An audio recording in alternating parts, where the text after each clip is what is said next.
Good morning, everybody. I'm Jennifer. This is A Country Life, and today I'm in my kitchen and I am prepping food for our Holy Saturday celebration, as well as maybe a little bit for Easter Sunday as well. So we have an Easter egg hunt with family and everything, and that we've always had on Saturday because, well, that's just how it works with family. Already this morning, the kids colored up eggs, and we have a lot. Look at how pretty the brown eggs get. They just get so rich. They must have put this one just in like an orange or a yellow because it just kind of made it look a little browner.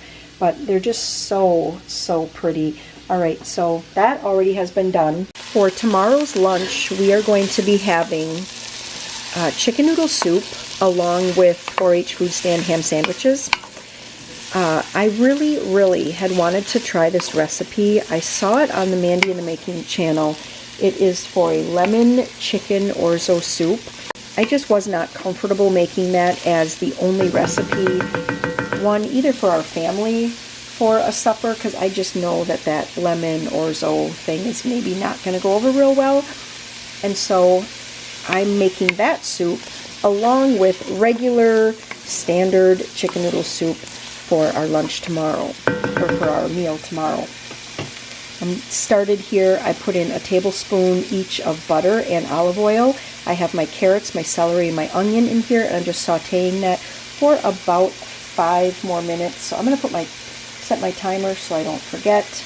Been making a little plate of some scraps to take to the chickens here, and I have my carrots, celery, and onion all cut up for just the standard chicken noodle soup as well. At this point, we're going to put in 1.5 teaspoons of garlic and just stir it around for about 30 seconds. I don't want the garlic to burn and get kind of a bitter flavor. All right, I'm just starting to smell the garlic, so I'm going to put in 2 tablespoons of flour. Whisk that around until everything is coated well. And then I'll add in 6 cups of chicken stock. Kind of slowly, I'm going to add in a couple of cups, start whisking it. Add in a couple of more cups. Whoops, I just spilled. Whisk that. I'm going to turn my heat up a little bit. Oh my gosh, I just spilled again.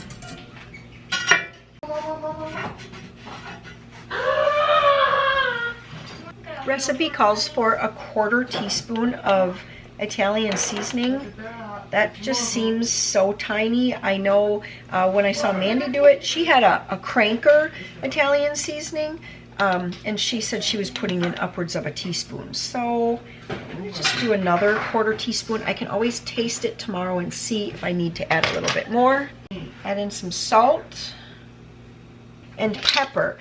This also would be the point where This would also be the point where I would add in 1.5 pounds of raw, like chicken breast or chicken thighs. Wow. Oh, that's a pretty painting, yes. However, I yesterday cooked up 2 whole chickens. I stripped all the meat off the bone last night, and that is in the refrigerator. So I will be putting cooked chicken into this. So yeah, I won't be putting in the raw chicken right now. So I'm going to bring this to a boil, and then we're going to let it simmer. All right, I just turned the heat up, and I'm going to bring that to a boil. When I stripped the meat off the bone, I did not cut it into smaller pieces. So I'm just going through right now and cutting some of these. I'm just going to kind of cut some of it into smaller pieces here. I won't add this chicken now because I don't want it to just turn into stringy little bits of string. I'll add the chicken towards the end, and then it will stay, hopefully, in a little bit bigger pieces of chicken. All right, this has come to a boil. I'm going to turn the heat down. I'm going to put my lid on with it cracked a little bit, set my timer for 15 minutes. My 15 minutes is up. At this point, I need to bring the heat back up and put in 1 cup of orzo.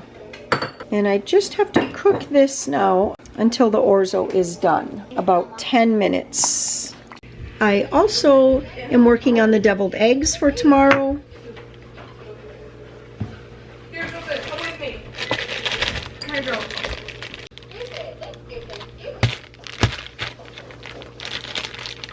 If I would have put the raw chicken in and cooked it in here, I would have taken the raw chicken, or I would have taken the cooked chicken out once I put in the orzo, and then continued like I'm doing right now.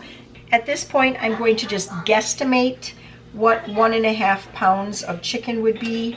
So I'm guessing about 3 handfuls. And I'm going to stir that around and see how that, oh, that looks like just the right amount. Tomorrow, I will do the lemon juice and the parsley right before we are ready to serve it.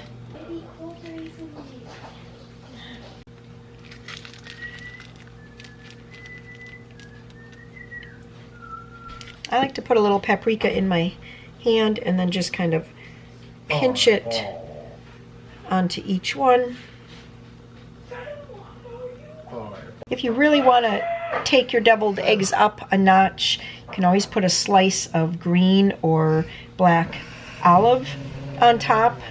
I've seen that done. Also, I've seen like a little slice of green onion.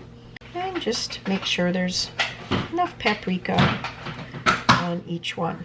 All right, it's afternoon now here. It's like 3:30. I'm getting back to making soup. I brought in the chicken like stock, and I was just going to start skimming off the fat that has settled to the top. If I don't get all of it, that's fine. But I just want to get a good amount of it because, you know, you don't want your soup to be greasy. A little bit is good. Too much is too much. One more little spot right there we're going to get, and then we're going to leave it just like that. This pot actually is not big enough, so I'm going to get out this one. I think this is a 10 quart. Yes, I'm going to pull out my 10 quart. I think this is only like a 6 or 7 quart, but I'm going to get this one going, and hopefully, so there's 21 people that are going to be here tomorrow, and I'm just trying to think how many quarts of soup do I need for 21 people. And I have to remember that that other soup, that lemon orzo soup, might not go over very well. I may be the only person that tries it. No, I do think that maybe my sister-in-law, she might try it too. It'll be hard to say, but so I really have to be thinking that this amount of soup has to feed everybody. So let's say that there's 20 people eating and I have 10 quarts. That's a half a quart. That's 2 cups of soup per person, which really, I mean, it's kind of a lot, but it also is not a lot. Okay, now I'm thinking, I wonder if I should just make 2 pots of soup. I don't want to be without.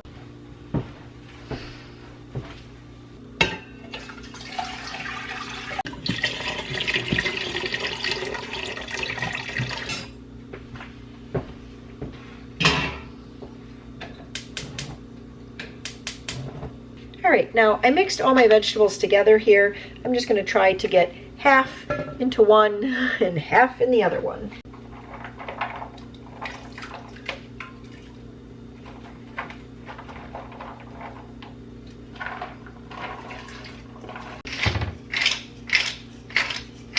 Just like the other chicken soup, I'm going to bring this to a boil, and then I'm going to simmer for about 15 minutes. I just want the vegetables to get basically soft. I keep thinking that I'm going to get to the cranberry sauce, and it is just not happening. I guess that is going to have to be for later today. One of the other things that I'm making for this weekend is what we call Tina's coleslaw salad. So Tina is a friend, and this is a coleslaw crunchy ramen noodle salad that she served one time, I think at like a graduation party or something that we had gone to, and it was so good. So I wanted to make it this weekend. I should probably get the green onions and get the almonds toasted, because that is something quick and easy. I can just get it done right now while the vegetables are simmering away for the chicken noodle soup.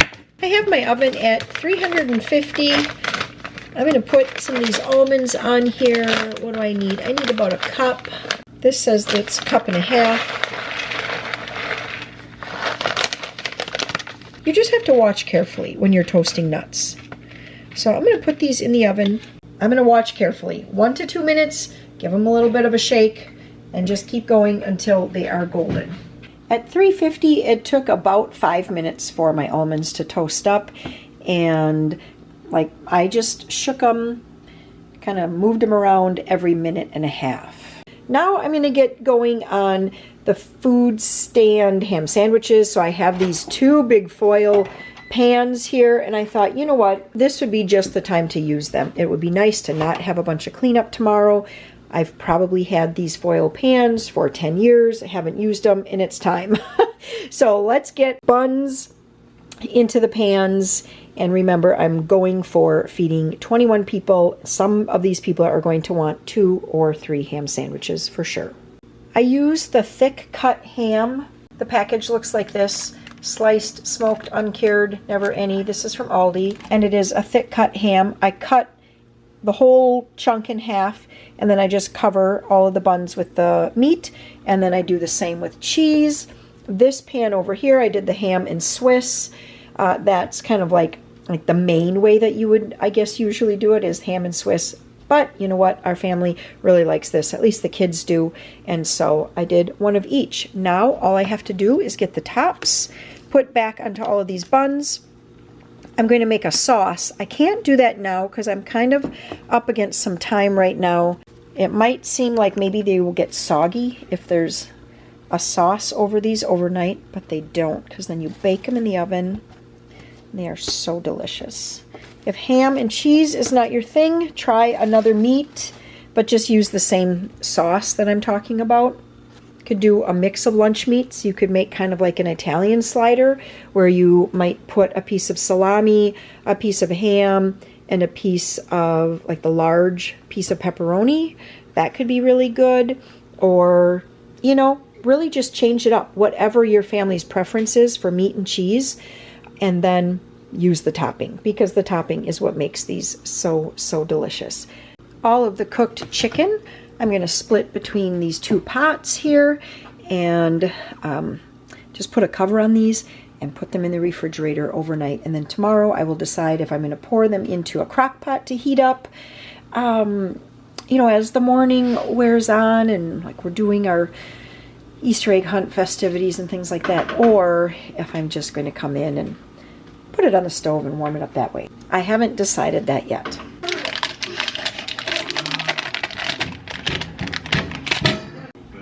For the ham sandwiches. Yummy.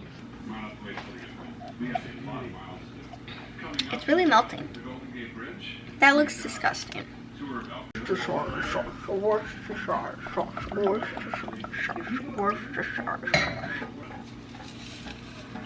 What is that? Minced onion. Minced onion.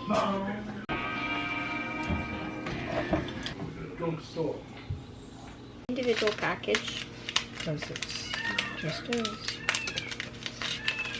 Can I sprinkle them on top? Just a second. I'll Yeah. tell you how I want it to be done. Okay. Oh, I'm so excited. I love these so much. They're so good. Ooh, you got everything bagel things in you too.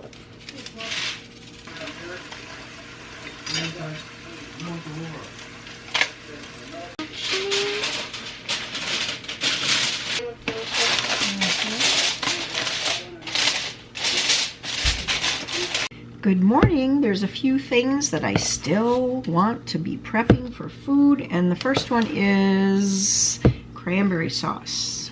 Ooh, cranberry sauce. You like cranberry sauce, Joe? Yep. That's good. Glad to hear it.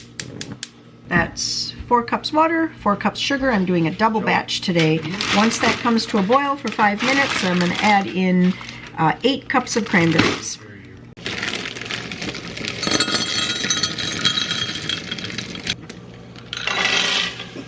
I want it to come to a very low boil. So as soon as it starts to just bubble lightly and the cranberries are kind of like lifting up, I'm going to turn the heat down so that it just stays at a low boil for 15 minutes. But since I'm doing a a double recipe of the cranberries.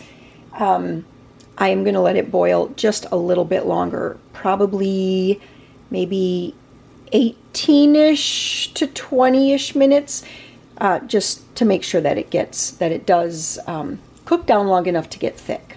I'm making some more preparations for our Easter dinner tomorrow, and for dessert we're going to have one of Warren's favorite desserts, chocolate tort. Someday I'm going to make this as a lemon tort. I just don't know when. It's got to be a time when I have something else that I know the non-lemon lovers are going to love. This is just a chocolate box mix with a cup of flaked coconut. I use the unsweetened, and it happens to be organic from Walmart. It looks like this because there's enough sugar in this already that I don't need to have sweetened coconut. So I use the unsweetened.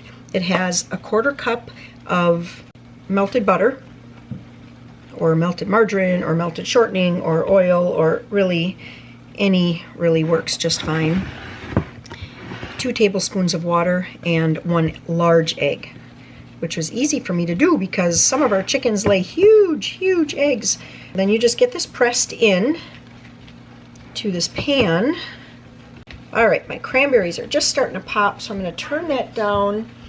I'm going to set my timer. And I cannot find a single picture of her. This is going to go into a 350 degree oven for 20 minutes. And then I'm going to when that goes into the oven to bake, I'm going to get my pudding ready because I put the pudding over it basically when it's still maybe not hot, but when it's warm. I pour the pudding over it, and then I'll let it cool completely, put it in the refrigerator, and then tomorrow I will top it with Cool Whip and some toasted coconut. I'm not sure if I'm going to get to all that filming. You know, we're going to start to have family. At about 10:30 this morning, we're going to start to have family arriving, and it just... I'll say like more like 10. You think 10? Yeah. Well, we said 10:30, so if it's 10, boy, we only have 45 minutes. Got a lot to do here yet. So I'm not sure what all is going to get filmed, just because sometimes when everybody starts getting here, you have a house full of like 20. We have 40 minutes. All right. When there's 21 people, there's just a lot of visiting and talking, and I don't always get to the camera. It's getting to that point here where filming is going to get hard to do. I have my cranberry sauce ready to go. I actually cooked it for about an extra 5 or 6 minutes, and I set up my food strainer, and I'm going to get going on straining the cranberry sauce because that's how we like it. We prefer it strained to whole berry sauce. Do I wish that I would have done this 2 weeks ago so that I could have done maybe 3 or 4 or 5 bags of cranberries instead of just a double recipe, which is not going to make very much. Yes, I do wish that I did that, but I didn't. So here we are. I got out the food strainer for this little tiny bit of fruit. Don't do that. If you want strained cranberry sauce, do a lot at one time. That's what I like to do, is make a lot at one time. When I say a lot, I mean like 50 pints. Got kids trying to do some cleanup right now. Oh yes, let's get that stuff put away. Just one kid. Just one? Just one is doing cleanup? Trying to do cleanup. Huh. All right, well that looks like that's about done. We're gonna get this jarred up and into the fridge. Pretty good. All the eggs are dead. It's fine. Great, thank you. I'm gonna load the cooler out in the porch. Is that all right with you to have it out there? Yeah, that's fine. Easter egg hunt has commenced. You found the 2? Wow! Wow! Put them in your basket. Not there. You don't see one over there? No. It's not there. Look up high. Oh my goodness, how are we going to get that one down? Double. Ooh, can't buy it. Right there. I need a longer stick. No. Colt already looked under there? Was there anything? No.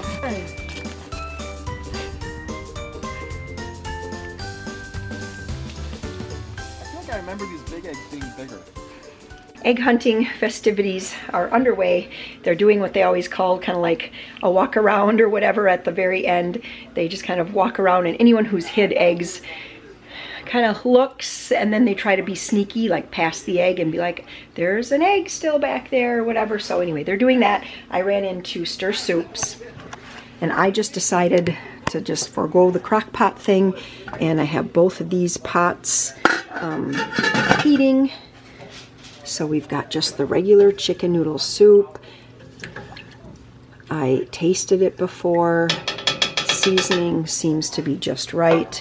This one here thickened up a lot overnight, so I did add in another cup of water.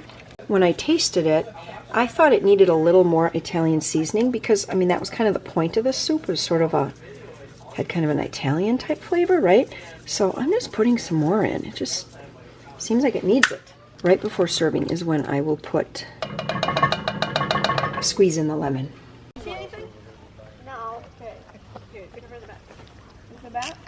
Okay. Well, give it to her after she spins. Yeah, let's go. It's actually really good coming. To your right. Checking on Jack quick. Left. There you go, right there. Right here? Right there.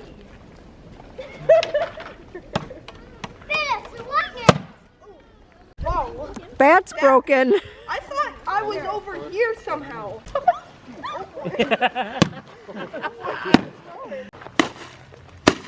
Oh, there it is. Woo! Only airheads. Joe, no. There's people here. Sandwiches are uncovered, and they're going into a 350-degree oven for 15 to 20 minutes. Whoop. We're going to go 15. I will probably like switch them around halfway. Because normally, you know, I would do like 2 9x13s. I can put them on the same rack. But since I have 2 big pans, I'll switch them back and forth.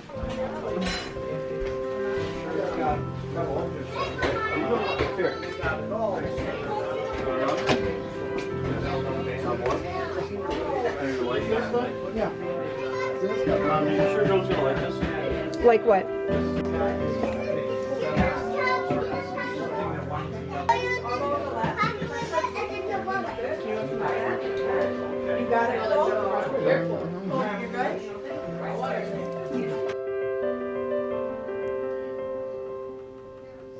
Let's get Tina's coleslaw salad put together now. I quickly realized that I am not as prepared as I thought I was. I didn't have any chow mein noodles, and I also don't have any salted sunflower kernels. So that means all we have to add to the salad is ramen, the coleslaw. I have the dressing ingredients, and then also the green onions I have, as well as the toasted almonds. It's still going to be fine. You know what? I'm really the only person that eats this. I can live without the added crunchiness, but it does add a lot of flavor, especially the chow mein noodles. So good in this salad.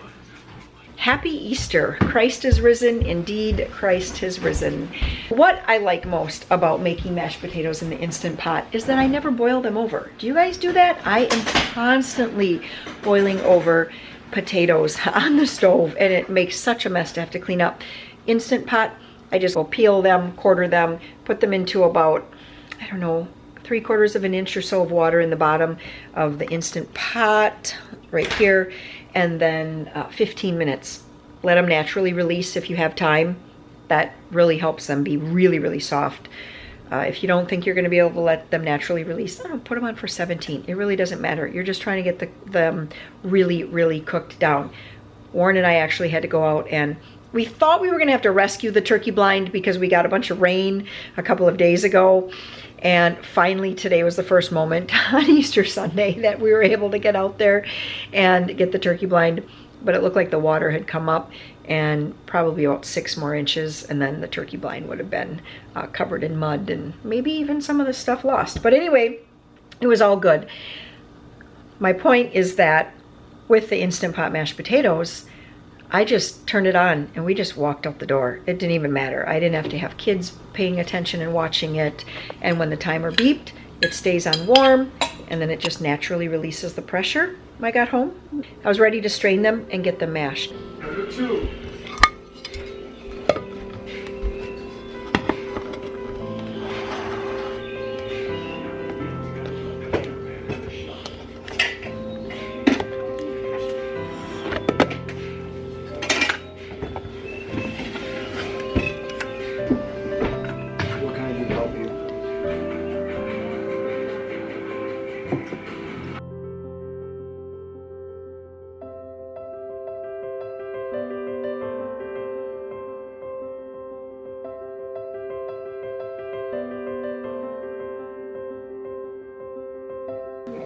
made Joe a reservoir. I did. You want more And than we that? opened, no, that's plenty. And we Press the opened button. St. Pepin, Wisconsin dry white wine. This looks You sound like amazing. a deer. Ooh, are you going to try that, Peter? How? Awesome. I don't know. Sure, what do you need? It's supposed to have sunflower seeds and ramen noodles. Or not ramen, but chow mein noodles. But I forgot. I didn't have them. No, it's fine. It's supposed to be that way. Joe, you know what's on tonight? Like an aisle.